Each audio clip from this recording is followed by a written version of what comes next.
The grit that it takes to be a rugby player is not just the physical strength. It is also about mental toughness and resilience. Rugby players are always on their toes, ready to tackle any challenge that comes their way. Rugby players live by a set of values and they never shy away from a fight.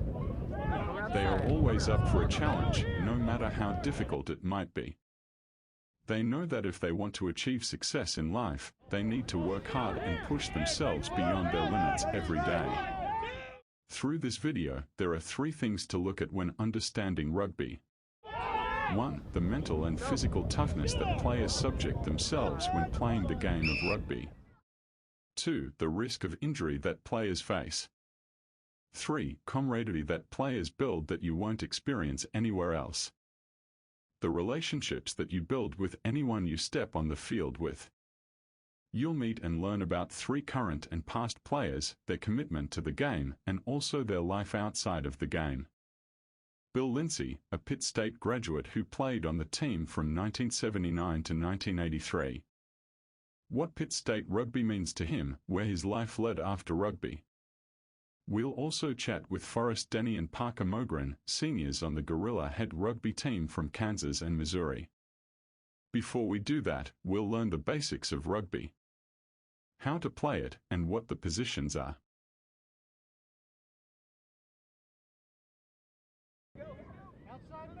Before we can have the fun of the game, we've got to dive into what the game of rugby is and how it's played.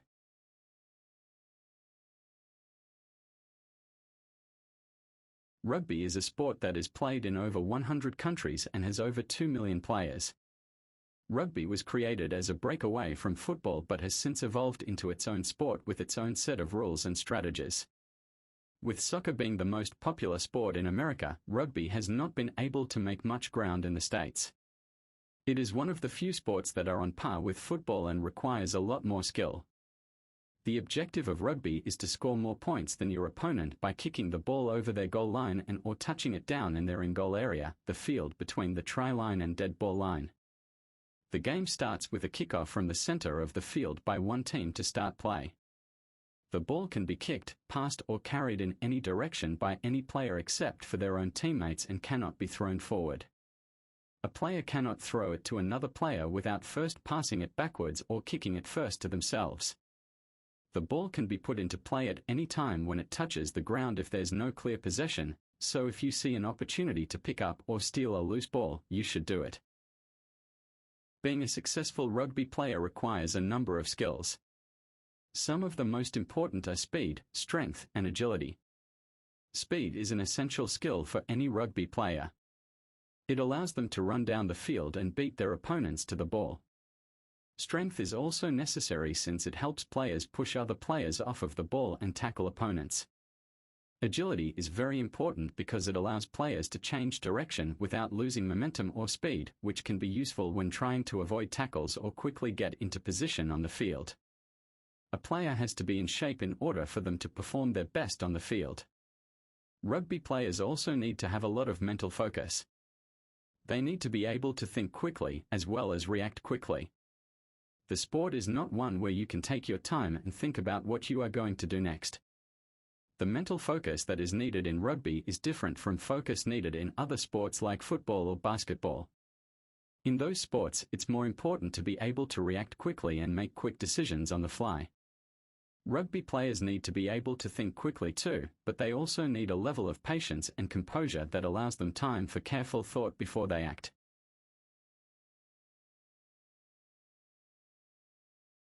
I'm at complete happiness on the field, and then having an amazing team like Gorilla Head, it just brings it all together, really. It's a fraternity in itself, like we're a tight-knit group of guys that go through hell to be a part of something, And so when you break it down like that, it's a lot like a fraternity, and we're so close, because going out there and doing what we do, it's like going to mini war and do it with guys that you really love. It's a brotherhood. That's what Forrest Denny had to say when discussing his teammates of the Gorilla Head rugby squad. Forrest is a senior at Pittsburgh State University. He serves as a coach and a captain of the team currently, helping guide and coach players to success. He's been around the block with Gorilla Head, as his older brother was a player of the squad as well. My brother played here, and he's the one that got me into it. And so that was when I watched my first game, and I was like, what the is this? I'm seeing people lift dudes up in the air, and I was like, this is weird game, man. Speaking of alumni, this is a perfect chance to catch up with Bill Lindsay. Bill Lindsay was a part of Gorilla Head in the 70s and 80s. He'll take us through what his time was like here when he played. We went down the Johnson County rugby team, played them, spent the night, had a good time, and I thought, these are nice guys. I met a few of them. They, like I say, they weren't structured or unstructured, but they didn't have a coach, and they didn't have, a lot of experience. And I wasn't doing anything at the time, so I said, how about if I just come down here and kind of help out in, practices and things like that. And they thought that'd be great. Well, to be involved in the rugby team, I had to be involved with the school. When I first went down there, I went to a bar right across the street from the school called Hollywood's. It was just a beer hall. I just started talking to this guy at the bar, and he ended up being one of my teammates and still a good buddy of mine to this day. And I went and crashed on his sofa that night, and then we ended up later being roommates in one of the rugby houses. One of the rugby houses, you may ask. Let's learn about what that house is. We lived in the doghouse, and it was close to school. They ended up moving that house outside in the country. It was right next to a Quick Trip. It was built. There was a gas station next to it, and I don't believe any of us still there. There was about 6 of us that lived there. None of us were really great cooks. I can remember I had an iron that I would cook bologna sandwiches on. You make a little slice, a little slit in the bologna and put it on the iron upside down. It opened up. We called them Pac-Man bologna sandwiches. They were just all crazy in their own way. Some were more reserved, some were more outgoing. But when it came right down to it, it was like a family. We would fight with each other. We would, we didn't agree with each other. But if someone messed with one of us, then you messed with all of us.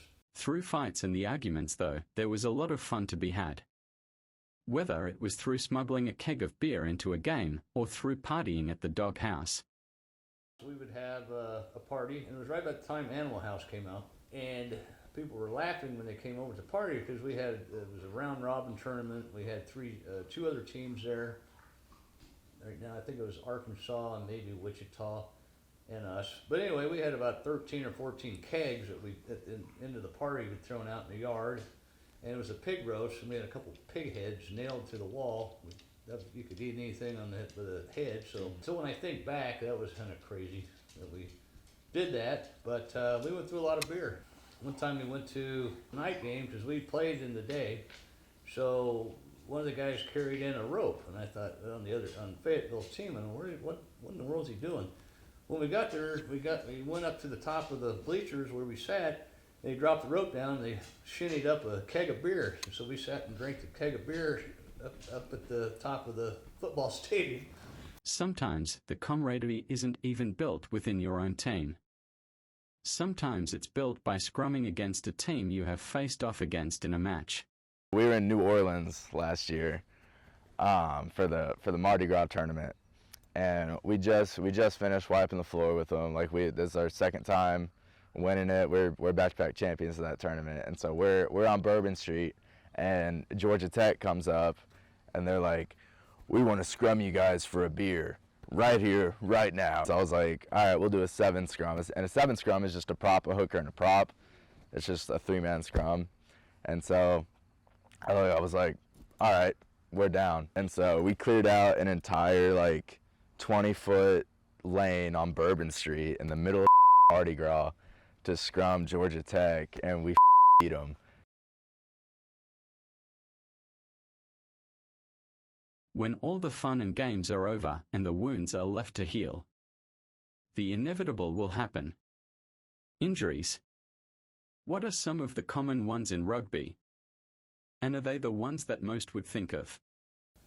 I had surgery on my knee. Then I hurt my knee when I came back up here and played with Johnson County Rugby Club. I hurt my other knee. We played indoor soccer to stay fit during the winter. I had a minor knee surgery on my right knee from injury I received in playing indoor soccer. And then I split my head open one time during a game. I ran into the goalpost and had to get stitches. I think I had another bout of stitches. Completely snapped my ulna. I've had broken ribs. I just tore my MCL, couple concussions. This is the only one that's ever taken me out before. My ribs, they weren't completely broken in half, and so they were just cracked, and so I just played through it the rest of the season. You know, I took hits to the head, but I was never concussed. Back then, a concussion was something that you could, shake off and go back and play again. Now they watch it a lot. I think that I know guys that were concussed, and I see them kind of suffering today. But I was lucky. Guys would always fight ankle injuries. I never had an ankle injury. Mainly it's my knees. They're shot, but concussions, no. And probably lucky, because the way I would try to bash heads all the time. I think I just have a hard head.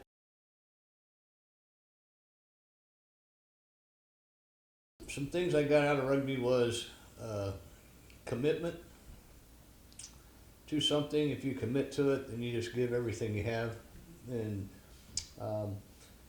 do your best. At the game you might make mistakes. You couldn't dwell on it. You just had to try to not do the same thing again. So we try to learn from it, but and admit that if you were wrong. You do that all the time now. It's when you're younger, it's harder to take blame for something or admit that you were wrong. When really you find out the older you get that's easier and it's accepted. Hey, I made a mistake. I'll try to learn from it. I won't do it again. If you keep doing the same damn thing over and over again, it's wrong.